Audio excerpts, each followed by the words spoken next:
Les presentamos a David Sergio Domínguez, ¿sí? Nuestro experto del día.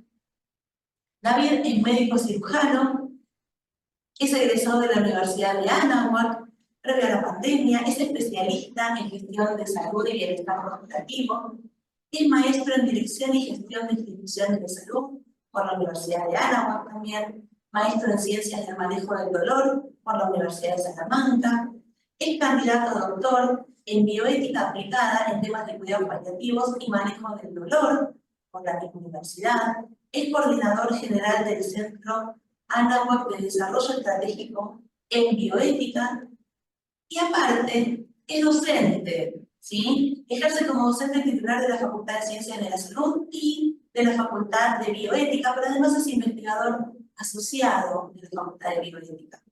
Es miembro del Comité Académico del Ceneval para la elaboración de reactivos y la validación de los mismos en los procesos de titulación de la licenciatura.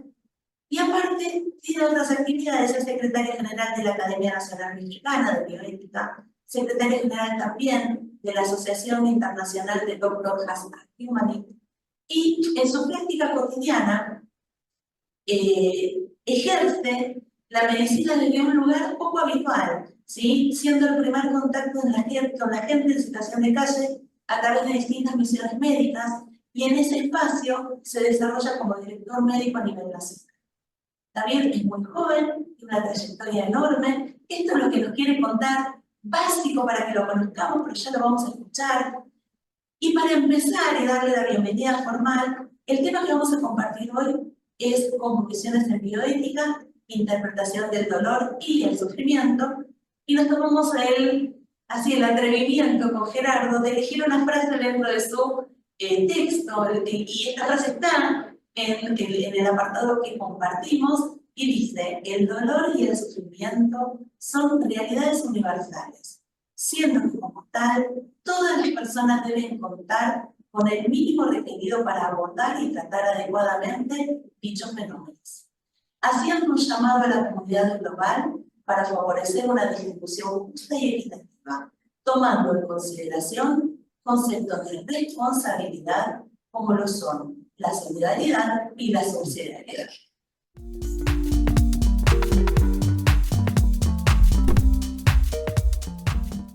Pues muchas gracias por la presentación. Ahora que presentaban ese extracto del artículo, me pasó que ni me acordé que lo había escrito. Entonces, pues bueno, muchas gracias por la invitación, Gerardo, de verdad.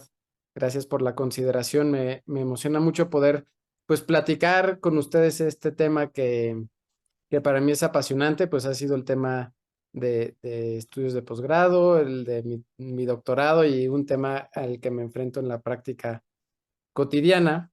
Y pues bueno, he preparado una pequeña presentación. Pues digo, les cuento un poco por qué llegué al tema de manejo del dolor desde la perspectiva bioética. Cuando me postulé para hacer el doctorado en bioética aquí en la Anáhuac, el título es Doctorado en Bioética Aplicada.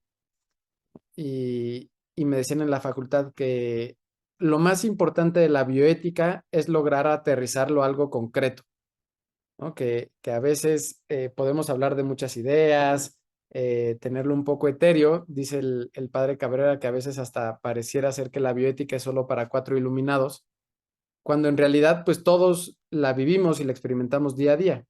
Entonces me animó mucho a buscar un tema concreto en el que pudiéramos hacer una diferencia, ¿no? Y es por eso que, pues por casualidades de la vida, también llegué al tema de manejo del dolor, y pues listo, ¿no? El artículo que ustedes, o el pedazo del artículo que ustedes les compartieron, lo hice como parte de una de mis investigaciones a lo largo del doctorado, porque, pues bueno, me enfrenté al reto de, ok, pero ¿qué dicen?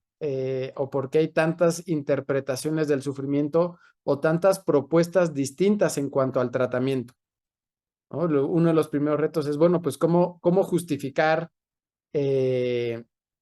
pues una u otra corriente, cuál es la base filosófica, por qué en distintos países se aborda de una manera, por qué en otros de otra. Y entonces una doctora, mi asesora de tesis, me dijo, pues bueno, hay que irnos a la fuente, ¿no? Entonces fue un semestre de mucha lectura y de mucho análisis de estos distintos autores.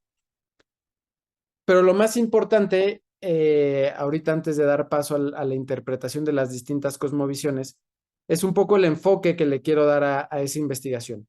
Y quiero partir un poco desde la corriente de la bioética global, que desde mi perspectiva hace una propuesta bastante interesante y que nos propone a lo mejor una ruta mucho más aplicada y complementaria en cuanto al manejo del dolor. Esta es una corriente que de hecho no incluye en el artículo. En el artículo solo hablo de las cuatro principales, ¿no? A lo mejor liberalismo, sociobiologismo, personalismo y principialismo, como corriente o subcorriente del utilitarismo.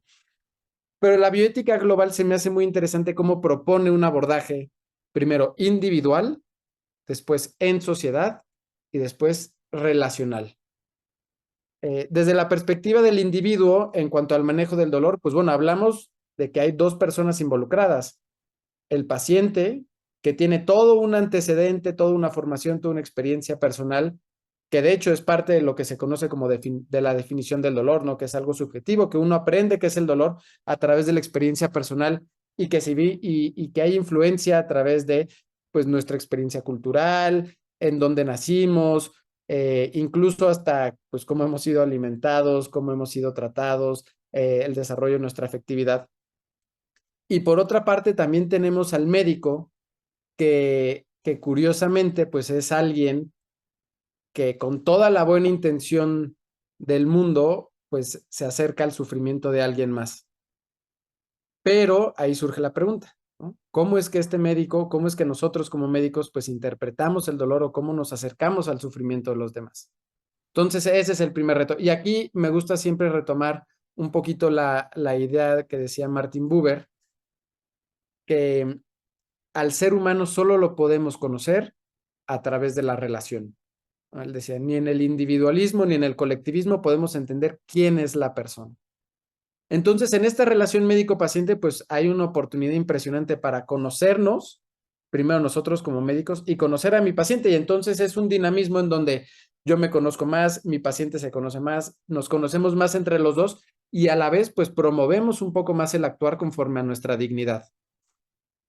Después viene todo otro tema que es la relación de la sociedad con el dolor, y es aquí un poco donde entra el artículo. ¿Cómo es que la sociedad contemporánea interpreta el dolor? Y en el artículo cito una investigación de una historiadora que decía, pues bueno, en la Edad Media había una exaltación del dolor, ¿no? Se aceptaba y como una forma de conectar con lo divino, ¿no? Se le entendía, se le daba todo este sentido sagrado al sufrimiento, ¿no? Yo lo puedo ofrecer y con base en eso, pues me conecto mejor con Dios. Y cómo a partir de cómo la sociedad se fue desarrollando, sobre todo a mediados y finales del siglo pasado, cómo hoy por hoy estamos ante una sociedad que le tiene miedo al dolor, ¿no? Que lo busca rechazar de cualquier manera. Hay autores incluso que consideran que vivimos en una sociedad algo fóbica. Y esto se me hace sumamente interesante porque es entonces que se entiende por qué como sociedad muchas veces estamos dispuestos a eliminar el dolor a expensas de la persona que vive el dolor. Y entonces eso nos confronta con nuestra misma capacidad de conectar con la otra persona, de entendernos y de ver esta relación con algo que es completamente natural y que pues forma parte inherente de la realidad de ser una persona humana. Y finalmente, el tercer punto que se relaciona más con el medio ambiente, con el entorno, yo lo vinculo un poco con la realidad que se vive en cuanto a las distintas estrategias terapéuticas que tenemos para el manejo del dolor, ¿no? Específicamente mi investigación va orientada a el manejo del dolor crónico con opioides. Eso pues nos lleva a una realidad, ¿no? Que por un lado hay una crisis en cuanto al abuso de opioides en países como a lo mejor Canadá, Estados Unidos, Australia, que concentran cerca del 90% de todos los opioides alrededor del mundo. en donde pues viven una real epidemia en cuanto al abuso de estos medicamentos. Y por otro lado, pues tenemos el acceso insuficiente. Ahorita les voy a mostrar una tablita en donde es un estudio que se desarrolló desde la Comisión Lancet, en donde se evidencia que hay países que no alcanzan a cubrir los requerimientos de opioides ni en el 1%, ¿no? Se calcula más o menos de pacientes con dolor crónico que lleguen a requerir opioides, pues ellos no alcanzan ni a darle suficientes opioides a un paciente. Entonces, pues eso es algo sumamente grave. Y ahí que es donde creo que la bioética tiene mucho que decir y mucho que reflexionar para, pues, por un lado, promover una distribución justa, equitativa, que responda a las necesidades del manejo del dolor de unos pacientes, pero que por otro lado, evite que en algunos países se abuse de esta estrategia terapéutica.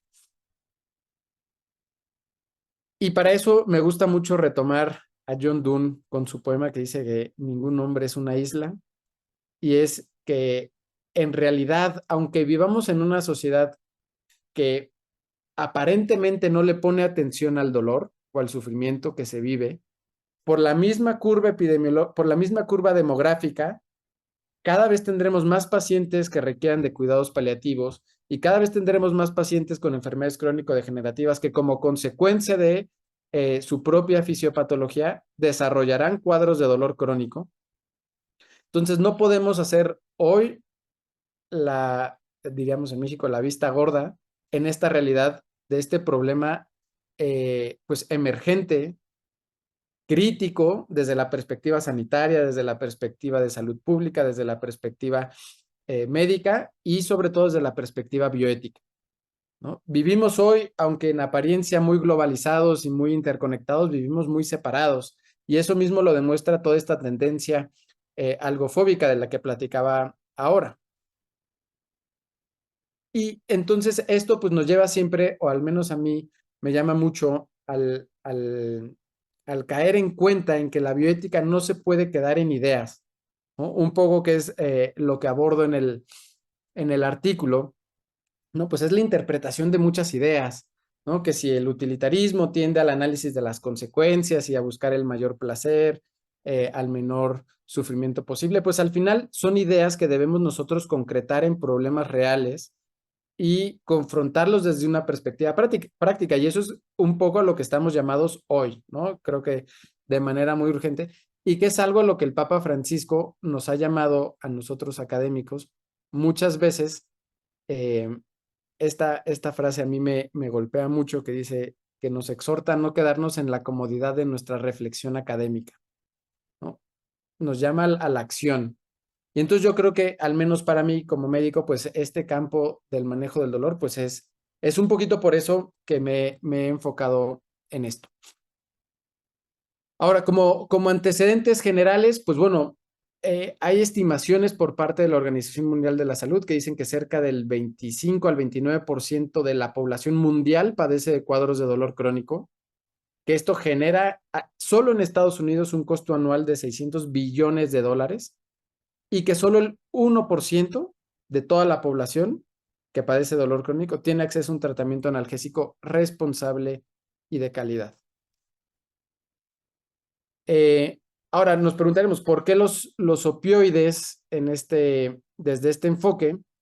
Pues porque los opioides en realidad presentan, aquí les estoy proyectando una ruta fisiopatológica muy resumida en cuanto a la experiencia del dolor, ¿no? Hay una lesión que la podemos ver aquí con el fueguito, eso se traduce en un impulso eléctrico al sistema nervioso, después esto se conduce a través de la médula espinal, se integra en el cerebro y después al final se modula, ¿no? Y los opioides pues son esta herramienta terapéutica con la que contamos que influye en la mayor cantidad de pasos fisiopatológicos, por eso es que es tan efectivo. Ahora la pregunta es, ¿cómo es que los prescribimos? ¿No? Este es el mapita que les contaba hace un momento, que de hecho sobre este mapa en el artículo que les compartieron, está también dividido cómo es que las distintas cosmovisiones influyen en cada uno de estos países, ¿no? Curiosamente, los países que mayor opioides concentran son países en donde por herencia histórica, más autores han apoyado o fomentado el utilitarismo, ¿no? El utilitarismo como esta corriente que sí, ¿no? Es muy pragmática, que está basada en el análisis de las consecuencias, cosa que es muy lógica, pero que como análisis de las consecuencias parte del concepto de buscar el mayor placer al menor sufrimiento posible. Entonces, pues eso también se justifica y demuestra por qué esta distribución, ¿no? Evitar el mayor sufrimiento, evitar el mayor cuadro de dolor al menor sufrimiento posible, pues habla a lo mejor también de una tendencia a prescribir opioides de manera irresponsable. Aquí podemos ver, por ejemplo, cómo Canadá tiene suficientes opioides como para cubrir el 3090% de su necesidad, ¿no? Estados Unidos el 3150%, Australia el 1890%. México, por ejemplo, el 36%, Bolivia el 6%, Haití el 0.8%, Nigeria el 0.2%, ¿no? Y después también al lado se transforma esta cantidad en los miligramos de morfina a los que o sea, per cápita se tienen disponibles. En Canadá, 68,194 miligramos de morfina disponibles. 55,000 en Estados Unidos. Y entonces después, pues, se explica un poco por qué están experimentando esta crisis ambivalente. La historia de los opioides, pues, ha pasado a través de un ciclo que curiosamente se repite, al menos se repitió a lo largo del siglo pasado. Llegamos de un momento de tener una prescripción que, wow, los opioides son lo máximo, una prescripción exacerbada, incluso automedicada sin regulación, porque había un claro beneficio económico.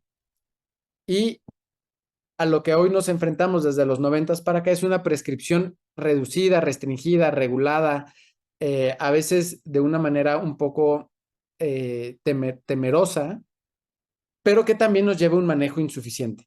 Entonces vivimos en esta crisis ambivalente en donde pues el paciente que sufre pues queda en medio sin ningún beneficio concreto, ¿no? Vivimos esta crisis ambivalente, por un lado la exacerbación en el abuso, por otro lado el manejo insuficiente y el paciente, ¿no? El individuo, otra vez volvemos al mismo, la relación médico-paciente, ¿cómo estamos abordando a estos pacientes? Entonces, dentro del análisis que hemos ido haciendo, pues identificamos el proceso de prescripción como un punto intermedio que tanto toca el manejo inadecuado como el manejo insuficiente, ¿no? El manejo inadecuado con el exceso de uso de opioides y el manejo insuficiente con la deficiencia en el uso de opioides. Entonces vivimos en esta crisis en la que actualmente no hay una respuesta concreta, pero pues que está generando costos impresionantes y que está generando el sufrimiento de muchos pacientes que al final pues son parte de los pacientes que en su desesperación pues quieren solicitar o un suicidio asistido o una eutanasia porque no han encontrado una respuesta satisfactoria a su sufrimiento de manera integral. Entonces, ¿qué tiene que decir la bioética al respecto? Pues aquí yo hice un contraste entre las corrientes y es aquí un poco donde entra ahora el tema de las distintas cosmovisiones.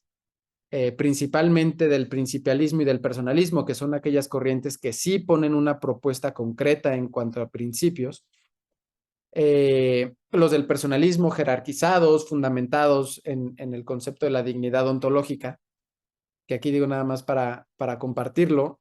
A mí me gusta mucho entender la dignidad como, se los explico así a mis alumnos, les digo, a ver, ¿alguno de ustedes alguna vez se ha sentido triste, rechazado por la sociedad, ignorado, que siente que nadie le hace caso y que se siente mal en el fondo de su corazón?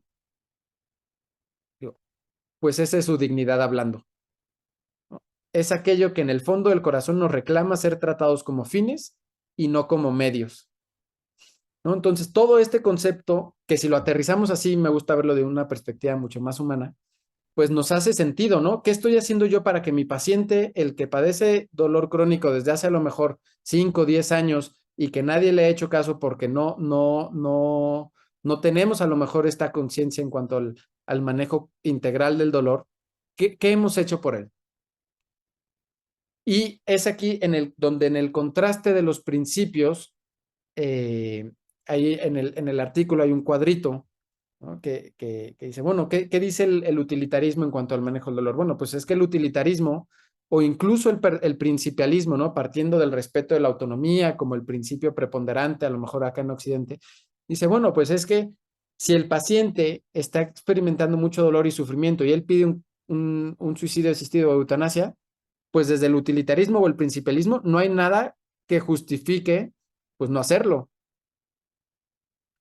Pero si analizamos este mismo problema desde el personalismo, en donde pues se tiene un orden jerarquizado, ¿no? Que pues hay que proteger la vida del paciente de manera proporcionada, promoviendo su libertad y su responsabilidad. Ah, bueno, pues es que entonces desde acá se justifica que yo haga todo lo posible para defender su dignidad en libertad y responsabilidad para controlarle el dolor. Entonces vemos ahí como de estos principios que a lo mejor al momento de estudiarlos parecieran etéreos, pues hay una aplicación práctica real, ¿no? Es cómo yo voy a defender la vida de mi paciente, cómo yo voy a promover la proporcionalidad en mi propuesta terapéutica, cómo yo me voy a asegurar de manera responsable y libre que yo voy a proteger la libertad y la responsabilidad de mi paciente.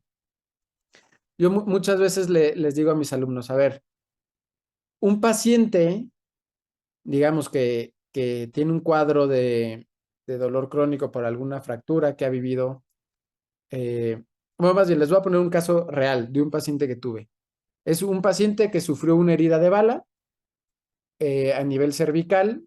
El paciente quedó en estado de cuadraplegia, tiene 30 años, tiene una depresión brutal porque pues gracias al accidente pues su novia con la que se iba a casar lo dejó. Entonces yo aquí les preguntaría, él tiene un cuadro de sufrimiento severo asociado a la salud. Si su paciente les pidiera que le ayudaran con un suicidio, ¿se justificaría? Pues a lo mejor no, porque está tomando su decisión desde su cuadro de depresión. Entonces, yo para ayudarle a él ser libre y responsable, tengo que tratarle esto, ¿no? Pues pasa lo mismo con los cuadros de pacientes con dolor crónico. Hay que ayudarles a superar ese estado de dolor crónico para promoverles este estado de libertad verdadera, ¿no? Lo que se ha dicho mucho en las salas de cuidados paliativos, un paciente al que le quitas el dolor, pues es un paciente que ya no se quiere morir. Es un paciente que quiere aprovechar el tiempo que le queda. Es un paciente que se quiere despedir de su familia. Entonces, yo creo que aquí tenemos una responsabilidad seria y una responsabilidad para no dejarnos llevar por corrientes de pensamiento que parten a lo mejor desde la emoción o desde un razonamiento incompleto que no consideran a la persona en su totalidad para, pues, proteger a la persona, ¿no? Y para ayudar a que nuestros pacientes, pues, no experimenten ese vacío de sentirse abandonados, de sentirse solos, de sentirse rechazados por la sociedad. Y bueno, para esto, pues parto de estos conceptos de que, digo, y nada más menciono esto ya para dar paso a lo mejor a la discusión, que ya siento que me extendí un poco, perdón, a toda esta parte bueno, ¿y qué es ser libre realmente? ¿No? Pues para ser libre realmente, aunque suene muy de sentido común, creo que vale la pena reflexionarlo, porque es, a ver, tener pleno conocimiento. Por ejemplo, si yo le voy a prescribir opioides a mi paciente, eh, uno, ¿tengo yo el conocimiento completo para prescribir los opioides? ¿Le he explicado a mi paciente lo que son los opioides? La parte de racionalización. Yo como médico he hecho ya el análisis de los beneficios y de los riesgos. ¿Mi paciente lo ha hecho? ¿Le ha acompañado en este proceso? ¿Estoy yo como médico coartado de alguna manera? A lo mejor por el miedo a no saber prescribir opioides o a lo mejor por algún otro tipo de coacción como, pues a lo mejor algún interés económico. Mi paciente está coartado de alguna manera, tiene un cuadro de dolor tan fuerte que le dificulte la toma de decisión libre, tiene un cuadro de depresión, se siente solo, se siente abandonado. O sea, hay muchas formas de tener coacción. La coacción no solo es externa, puede ser también interna. Le he explicado a mi paciente la posibilidad de revertir, ¿no? El aceptar los opioides. Y desde la perspectiva de la responsabilidad, porque en el personalismo, pues estos dos conceptos vienen íntimamente unidos, ¿no? Yo de manera proactiva estoy proponiendo esta propuesta porque considero que promueve y defiende la dignidad de mi paciente. No es solamente la responsabilidad punitiva de chin, ya me equivoqué, tengo que hacerme cargo de las consecuencias, ¿no? Que esa sería la forma reactiva, ¿estoy siendo yo responsable antes de prescribir los opioides? Y obviamente, pues el análisis de las consecuencias para atrás, ¿no? Me he dado cuenta de mi error, lo he corregido, he propuesto alguna alternativa. Y ya como fruto del doctorado, que ya me toca defender en un par de semanas, pues hice este algoritmo con varias preguntas, digo, a lo mejor ya las explicamos ahorita, pero que son, la idea de este algoritmo es que el médico que va a prescribir estos medicamentos a este tipo de pacientes, pues haga esta serie de reflexiones de manera muy rápida y pueda él contestar, ok, mi prescripción está siendo libre y responsable, ¿va a beneficiar realmente a mi paciente? O yo que quiero ayudarle, le estoy poniendo a lo mejor el pie por no haber hecho esta reflexión bioética de manera integral. Esto me lo va a pasar. Y pues bueno, ya yo espero que brevemente yo les pueda presentar más resultados de esta investigación. Y pues digo, en realidad nada más preparé esto para un poquito pues poder dialogar más, que me interesaría mucho saber pues en Argentina, ¿no? Cómo viven esta realidad, cómo lo han intentado dar respuesta y pues ver más o menos qué otras ideas van saliendo en la plática. Muchas gracias.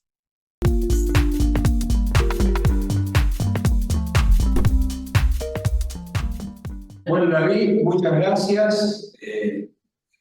Muy claro los conceptos que nos dijiste. Acá estamos con un colega, Fabián. Cuando contaste el caso nos acordamos de Freddy, ¿no? Fabián es un paciente que tenemos con características muy similares a tu caso y que debe haber doctores hoy en día con toda la realidad de la sociedad y los temas, ¿no? Porque generalmente estos casos son casos, bueno, de accidentes automovilísticos o lesiones en ocasión de robo, ¿no? Dos realidades en nuestro país y el tuyo son cotidianas para poder discutirlo y tenemos un aumento importante. Así que, nada, perdón que hicimos esta acotación, pero cuando contabas el caso lo mirábamos con Fabián y decíamos, bueno, el Freddy, está contando Freddy, ¿cómo lo conoce? Pero bueno, supongo que se debe repetir en muchos lugares la situación. Bueno, vamos ahora a abrir un poquito el juego a las preguntas, lo que hacemos habitualmente después de tu presentación. Muchas gracias.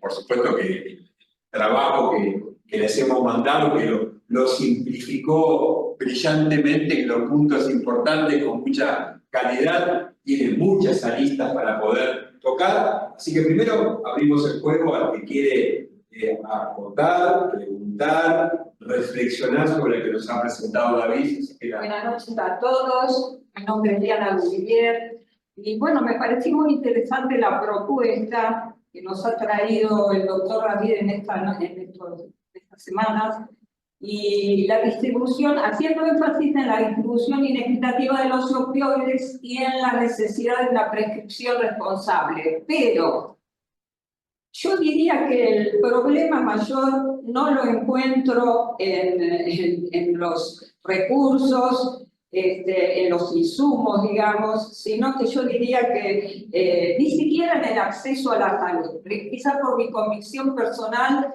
de que la vida del hombre no consiste en la abundancia de los bienes que posee o que no posee. Entonces, para mí el centro, lo más importante son los recursos humanos, lo que algunos van a decir los recursos humanos o los profesionales de la salud. No me gusta mucho la palabra recursos humanos, me parece un poco cosificación, pero me refiero a las personas y a los valores. En ese sentido, mi propuesta es que hagamos énfasis siempre en los hombres y las mujeres que trabajan en la atención médica, por supuesto sin olvidar que están sujetos a grandes situaciones muy estresantes y muy injustamente tratados por remuneraciones en nuestro país y condiciones de trabajo lamentables, donde tampoco son jerarquizados por la labor que hacen, pero mi propuesta es hacer que cada médico, cada personal de la salud pueda hacer de su trabajo una misión y del amor el vínculo perfecto. En ese sentido, me pareció muy interesante el planteo de la profesora Carmen Alorda Terraza, que seguramente ustedes la conocerán, del Departamento de Enfermería y Fisioterapia de la Universidad de las Islas Baleares, sobre la necesidad de corregir las fuentes del sufrimiento añadido o infligido en el contexto clínico. Entonces, a veces cuando hablamos del dolor y sufrimiento, olvidamos que a veces dentro del contexto donde la persona va a buscar el alivio, lamentablemente estamos como se está ahondando sobre su dolor. Por eso me pareció interesante lo que ella presenta, no sé, creo que ustedes lo conocen. Ella habla de las fuentes, quiere enfatizar la fuente del sufrimiento añadido o infligido en el contexto clínico, y ella habla del dolor físico no resuelto, los leo para que no olvidarme lo que ella dice: el descreimiento y enjuiciamiento del relato del paciente, la incorrecta o insuficiente comunicación, el tiempo de espera y la incertidumbre, las necesidades emocionales desatendidas, la respuesta homogénea esperada de la persona, la deshumanización, la falta de tiempo por las exigencias, las técnicas, los protocolos, las prioridades que alejan al enfermo, al médico del enfermo, la agresividad de la tecnología. En ese sentido, interesante que esta profesora trae el modelo del cuidado caritativo. Pues sí, a ver, muchísimas gracias. Yo creo que totalmente de acuerdo. Cuando hablamos del manejo integral del dolor, hay que considerar pues esta perspectiva a toda la persona, ¿no? Como una entidad bio, psico, socio, espiritual, ¿no? Efectivamente, lo que yo les presenté es una propuesta en algo muy, muy, muy concreto, que es durante el proceso de prescripción de fármacos. Nada más, o sea, no intento abarcar todo porque sería a lo mejor muy, muy ambicioso de mi parte, pero completamente de acuerdo. A todas las personas hay que tratarlos desde esta perspectiva, y creo que ahí el modelo de cuidados paliativos aporta muchísimo. Muchísimas gracias por el comentario. Bueno, primeramente, muchas gracias, doctor David. Muy claro en su exposición. La pregunta es referido un poco a la sociedad en la cual usted participa. ¿Cuál es la percepción que tiene la población que llega a una instancia de dolor, digamos, o de sufrimiento pasible de tratamiento con opiáceos? ¿Cuál es, digamos, el presupuesto previo que tiene la población que usted maneja respecto del uso de opioides o de otros analgésicos? Pero bueno, en este caso nos referimos a los opioides. Muchas gracias, doctor. Aquí, a ver, en México en general, hay que partir del presupuesto de que, por ejemplo, opioides débiles como tramadol y codeína son accesibles sin receta médica, ¿no? Entonces hay muchos pacientes que llegan ya habiendo tomado tramadol y codeína, e incluso llegan ya con un cuadro a lo mejor de dependencia, con muchos efectos secundarios, etcétera, pero que ya pues dependen de este medicamento. Ahora, pero curiosamente a estos pacientes, cuando uno les propone, bueno, a ver, vamos a hacer un abordaje a lo mejor con morfina, pues existe todo un tabú cultural, no sé si sea latinoamericano, que a lo mejor ahí estaría muy interesante ver a ustedes qué les pasa, pero uno le propone a un paciente, bueno, vamos a intentar con morfina, y dice no. no porque yo no quiero desarrollar adicción, esos son solo para los pacientes que tienen problemas de drogadicción. Yo no quiero, ¿no? Entonces es complicado y entonces hay que partir pues de la explicación de que no es un tratamiento que va acompañado, que va siendo vigilado, que se usan herramientas, ¿no? Como el Opioid Risk Tool, que es para evaluar qué tanto riesgo tiene el paciente desarrollar adicción o no.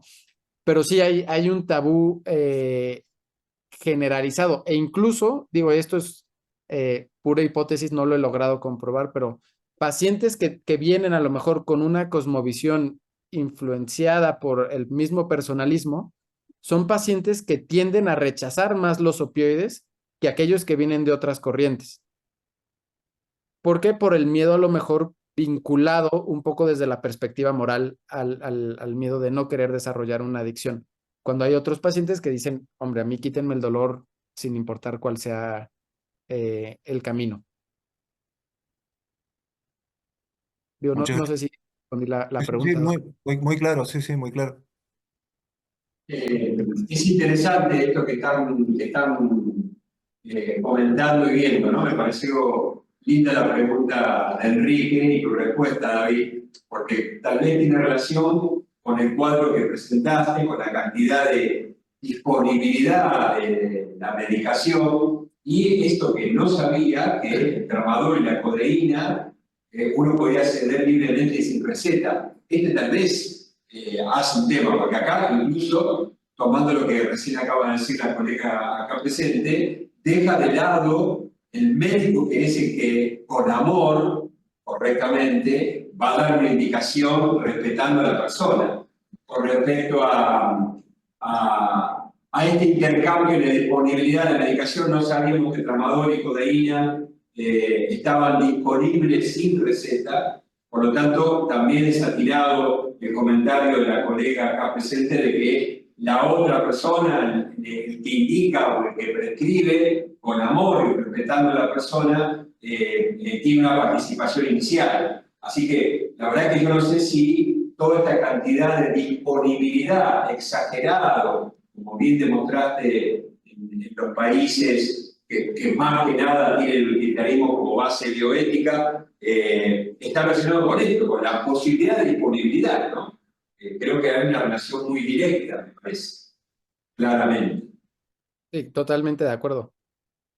Y la verdad, el hecho es de que estén disponibles. El otro día hice un sondeo con mis alumnos de medicina. Le dije, bueno, a ver, aquí, ¿quién de ustedes ha tomado tramadol? Hombre, de 15, 20 alumnos, 10 habían tomado tramadol, ¿no? Y a lo mejor sin una necesidad real. Ya con resistencia. Acá hay en el hospital, yo soy profesora en filosofía, pero estoy en el comité, entonces conozco el equipo de cuidados paliativos. Es muy completo porque abordan todos los aspectos, ¿verdad?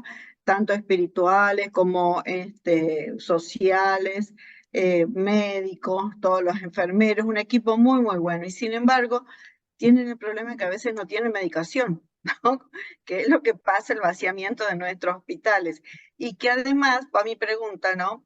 Esta cuestión de que faltan recursos, yo creo que también tiene que ver con mucha ignorancia, ¿no es cierto?, a nivel político, porque se destinan, digamos, bueno, sabemos que se destinan miles de millones para el misoprostol, mifepristona, etcétera, aún aquí en el Chaco, y que no haya para los cuidados paliativos es increíble. Entonces, venimos con esta propuesta de eutanasia, claro, en función de, como decimos, eliminar el dolor, eliminando al paciente, y mucha gente apoya, y resulta que no tienen idea de que existen los cuidados paliativos, ¿no?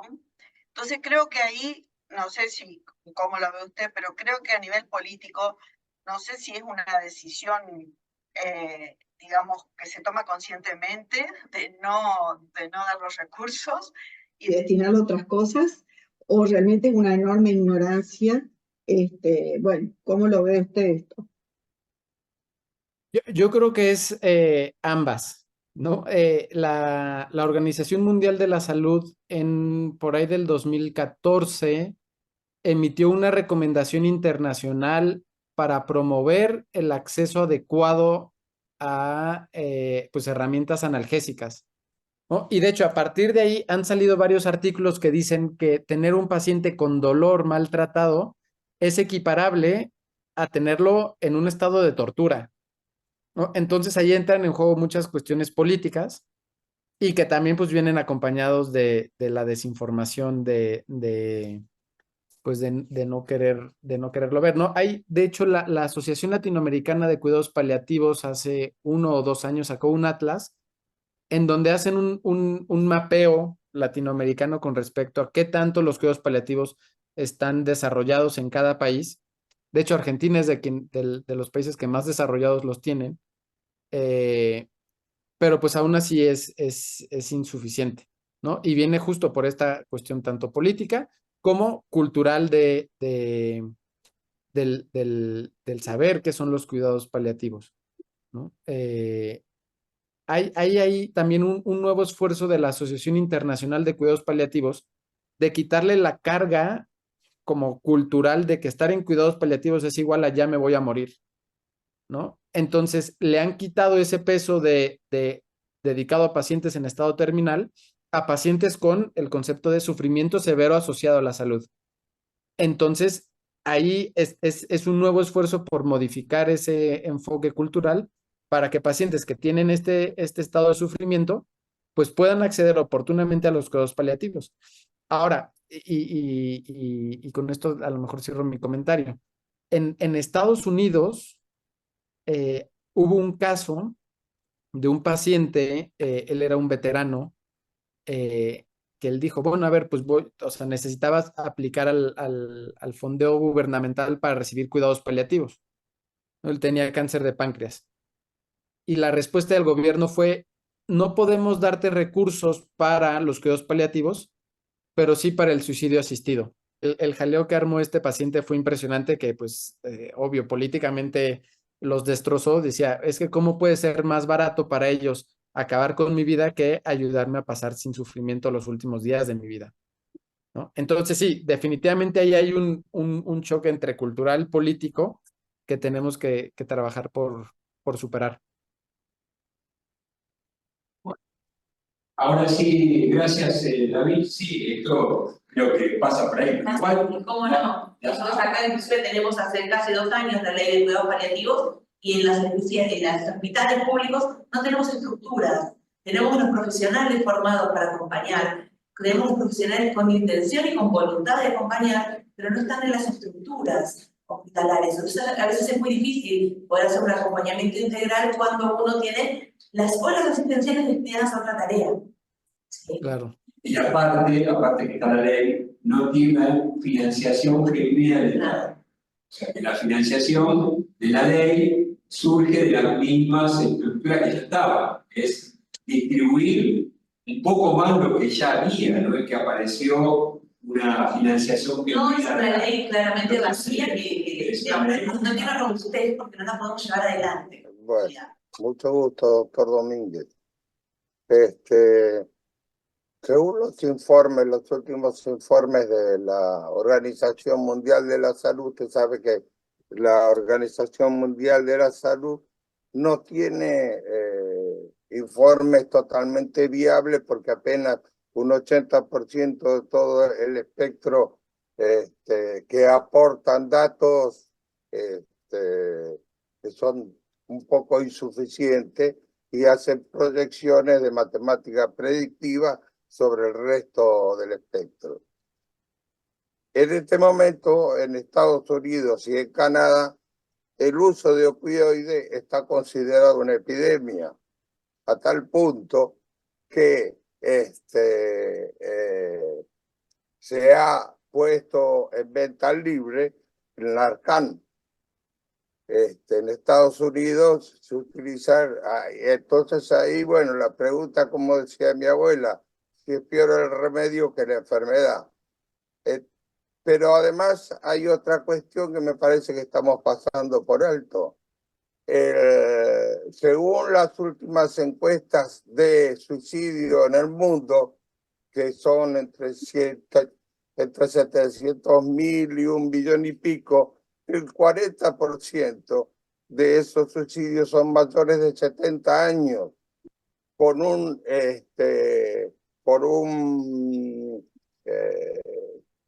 diagnóstico específico que es dolor crónico por un lado y depresión mayor. Son dos cosas que están juntas y se retroalimentan y por tanto suben el umbral del dolor. Por lo tanto, digamos, el abordaje así biologista directamente al dolor sería insuficiente si no estaría complementado por un tratamiento de tipo psiquiátrico. Es más, en este momento hay desarrollos de drogas como la duloxetina, que ataca a a las dos patologías juntas, porque se entiende que disminuyendo los efectos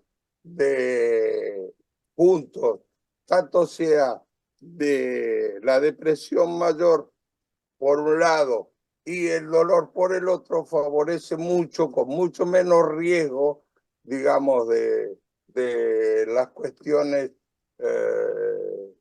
de los efectos adversos de los opioides. No sé qué opina usted al respecto. Estoy completamente de acuerdo. O sea, el planteamiento inicial debe ser integral, ¿no? Efectivamente, el ciclo, dolor, depresión, ansiedad, estrés, que es un círculo vicioso que termina exacerbando una a la otra,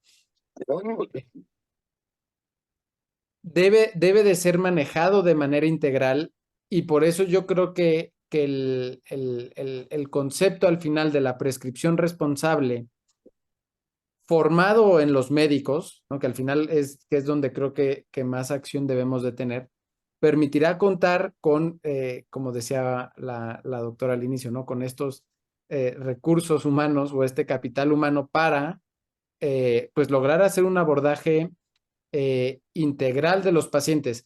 Ahora, en el caso concreto de la duloxetina, estoy completamente de acuerdo, nada más ahí haría la puntualización, ¿no? De que la duloxetina es buena para el manejo de cuadro de origen neuropático, ¿no? Y cuando consideramos que a lo mejor los pacientes con cuadro de dolor crónico, pues son pacientes que tienen dolor mixto, a lo mejor pues una parte ósea, otra parte meramente somática, etcétera. A lo mejor la duloxetina ataca la depresión, aunque ahí las dosis es un poco variable, pero que igual depende de contar también con médicos con formación suficiente para el manejo del dolor, ¿no? Por ejemplo, yo en la carrera, yo nunca llevé clase de analgesia y no sé si haya muchos médicos aquí que hayan llevado clase de analgesia, ¿no? Ahora nosotros tuvimos la iniciativa hace un par de semestres nos inventamos una materia que le pusimos temas selectos de manejo del dolor para abordar estas cuestiones y ayudar a los médicos a contar con más herramientas.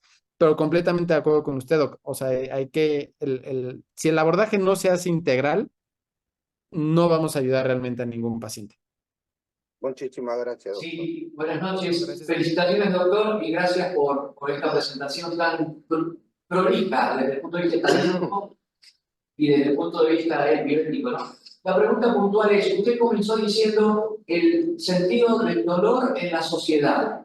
Cómo la sociedad, justamente estaba pensando que hay sociedades que toman el dolor y con lo cual pasan directamente al analgésico, al fármaco, cosa que acá en la Argentina habitualmente eso no pasa. Entonces, ¿cree usted que tiene que haber un equilibrio? Porque si no sería tratamiento del dolor paliativo. Y paliativo no es solamente eso, ¿no? Buscar el equilibrio con este tratamiento holístico que se está hablando, ¿no? Entre lo que es dolor y lo que es sufrimiento. Claro, totalmente de acuerdo.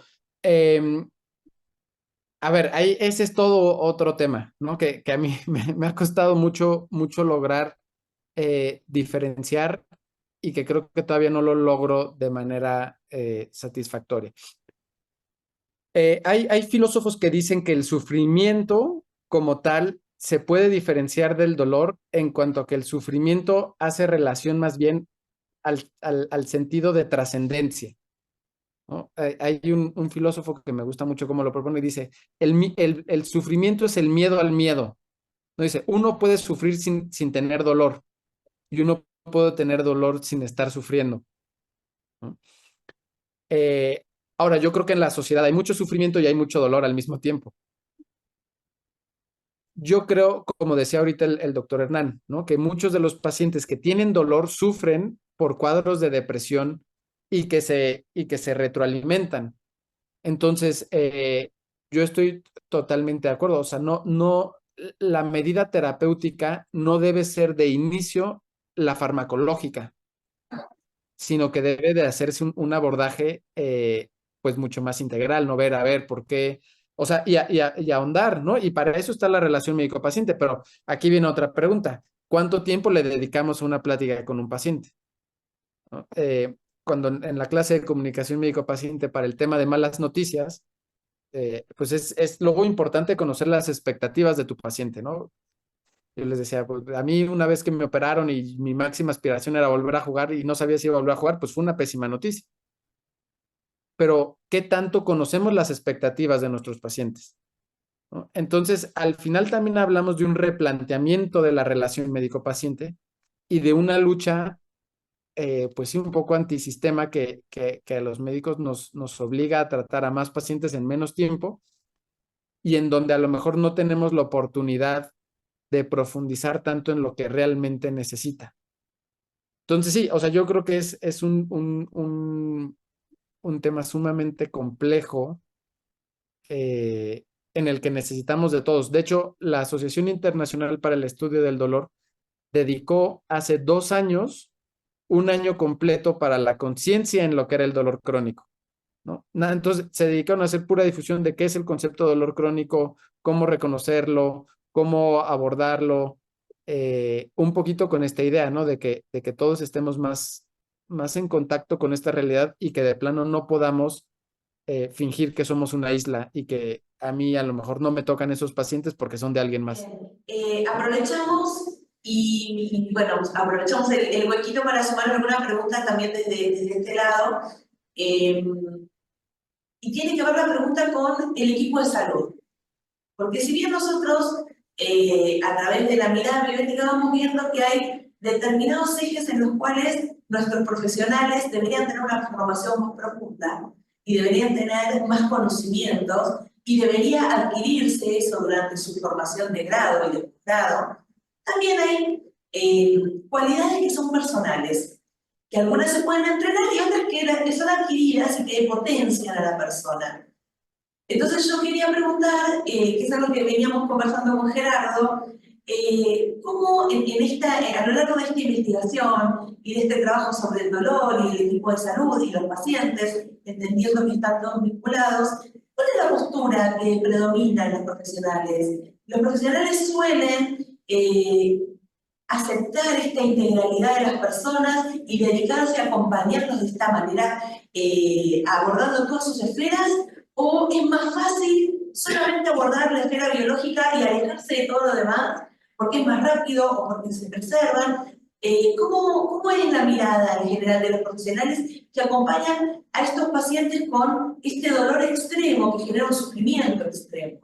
Para responder esa pregunta, a lo mejor me iré un poco al inicio de los cuidados paliativos, ¿no? Cuando Cicely Saunders, ¿no?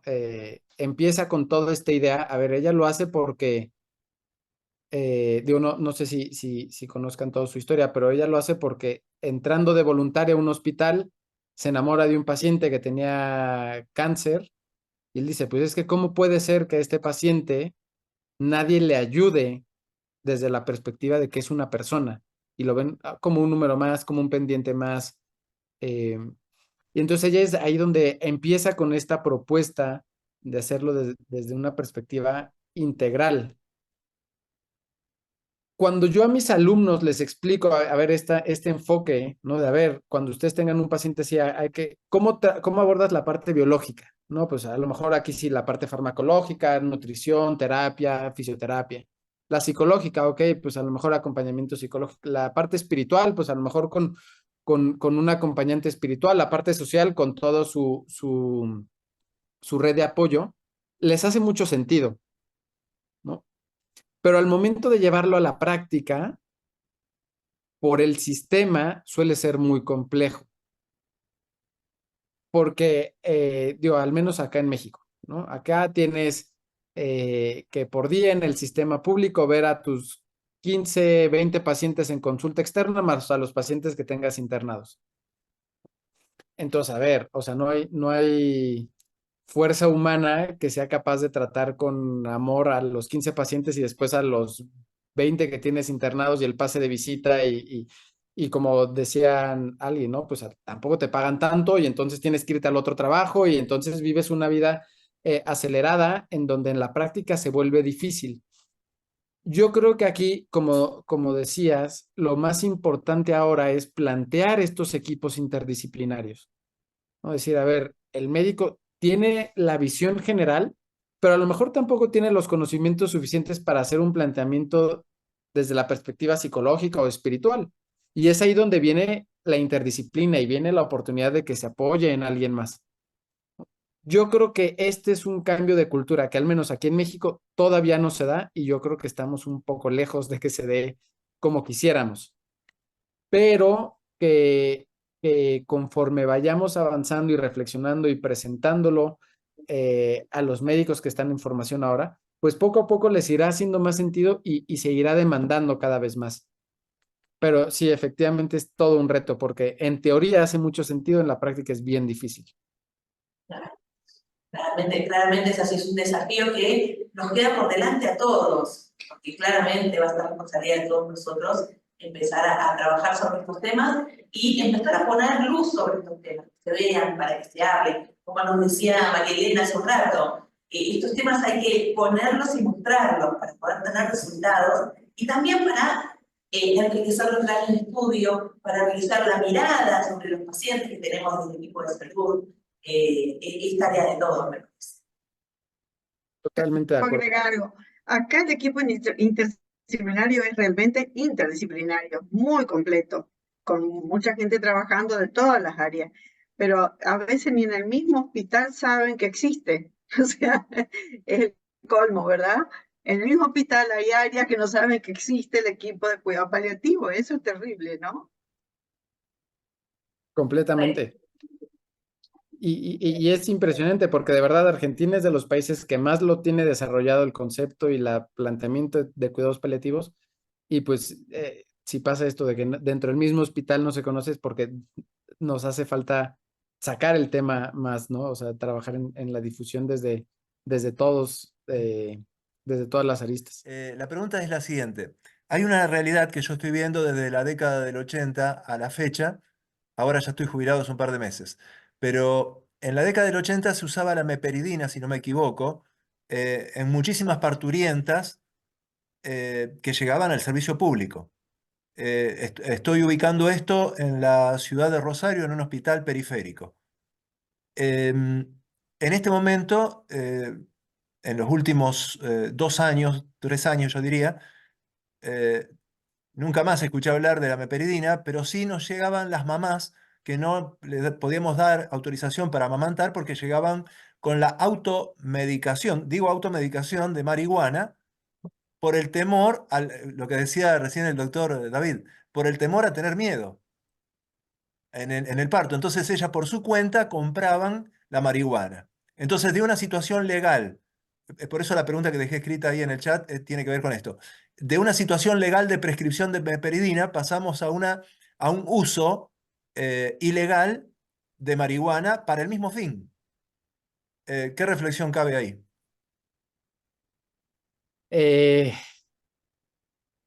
Pues que es complejo, ¿no? O sea, entiendo yo completamente esta parte a ver, es que sí, existe este miedo social al miedo y al dolor, ¿no? Nadie quiere sufrir, yo creo que menos en esta época. Ahora, digo, algo farmacológico curioso en cuanto a la marihuana, ¿no? El CBD, que se ha demostrado que efectivamente no es más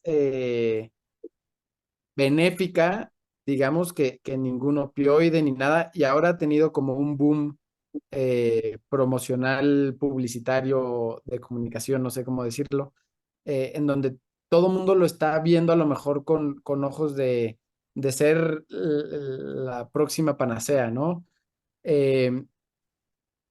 Yo creo que desde la perspectiva social, ya saliendo un poco de la relación médico-paciente y del paciente con dolor crónico, yo creo que hay que, pues sí, buscar concienciar con respecto a la realidad que implica el dolor en la vida de todos y cómo el dolor forma parte inevitable de la vida y cómo en realidad todos tenemos el deber de cuidado de todos, ¿no? Este concepto a mí se me hace sumamente profundo. O sea, si partimos, ¿no? del hecho de que todas las personas tienen una dignidad y un valor que hace que cada quien deba ser tratado como fin, pues todos tenemos la obligación ética y la obligación, digamos, antropológica de cuidar de la dignidad de todos. Entonces creo que el hecho de ver este fenómeno, pues habla de que a lo mejor como sociedad no nos sentimos cuidados por los demás y que tenemos que autocuidarnos de una forma, pues que a veces nos pone en riesgo a nosotros y pone en riesgo a los demás. Entonces, aquí retomo el primer comentario, ¿no? La respuesta al final, pues es que como sociedad fomentemos este deber de cuidado desde una perspectiva sumamente entregada y pues sí, llena de amor hacia los demás. David nos abrió una puerta nueva para un nuevo debate con este comentario. Muchas gracias.